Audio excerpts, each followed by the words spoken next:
Hi friends welcome to my channel. ఇక్కడ ఏంటి కనపడుతున్నాయి చూసారా, ఇవన్నీ పాల డబ్బాలండి.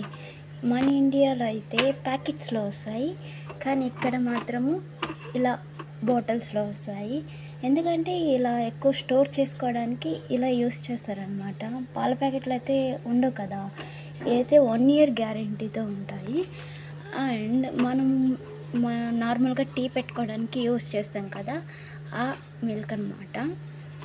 అండ్ ఇవి వచ్చి అరబిక్లో వచ్చి హలీబ్ చాయ్ అంటారు, హలీబ్ అంటారు వీటిని. మనం పాలు అంటాం కదా, వీటిని హలీబ్ అంటారు. అవి ఎలా చేసుకోవాలో ఇగో కనపడుతున్నాయి కదా, ఇక్కడ ఒక హోల్ పెట్టుకోవాలి, ఇక్కడ ఒక హోల్ పెట్టుకోవాలి. ఎందుకంటే మనము మేక్ చేసేటప్పుడు పోస్తాం కదా, అప్పుడేమంటే ఇక్కడ స్టక్ అవ్వకుండా ఇక్కడ ఎయిర్ ఉంటుంది కదా, ఎయిర్ మొత్తం ఇట్లా బయటకు వస్తుంది. ఇక్కడ మాత్రం మిల్క్ అనేటివి కిందకు వస్తాయి అన్నమాట. అందుకనేసి ఇక్కడ 2 holes ఇచ్చారు. ఇక్కడ ఇది మాత్రం 1 year గ్యారంటీ ఉంటుంది, ఏం చెడిపోవు. ఫ్రిడ్జ్లో కూడా పెట్టాల్సిన అవసరం లేదు. ఇవైతే చూసారా, నేను 2 holes పెట్టుకున్నాను, ఈడొకటి ఈడొకటి. చూడండి, నార్మల్గా మనం టీ పెట్టుకున్నట్టు టీ డికాషన్ పెట్టుకొని ఇది చూసారా,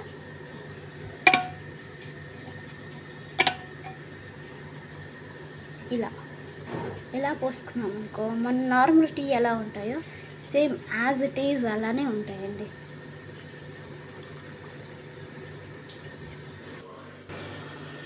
ఇక్కడ కనపడుతుంది కదా, అదేనండి 5/2024 అండ్ 5/2025 వరకు.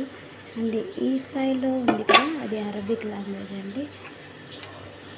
అండ్ చూడండి, దీంట్లో ఏమేమి కలుపుతారో ఆ ఇంగ్రీడియంట్స్ కూడా ఉన్నాయి, చూపిస్తాను. ఇక్కడే ఉన్నాయి చూడండి, ఇవన్నీ దాని లోపల కలుపుతారండి.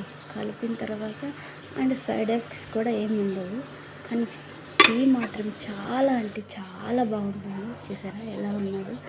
నచ్చితే మన ఛానల్ని లైక్ చేసుకొని సబ్స్క్రైబ్ చేయండి please friends. Thank you for watching.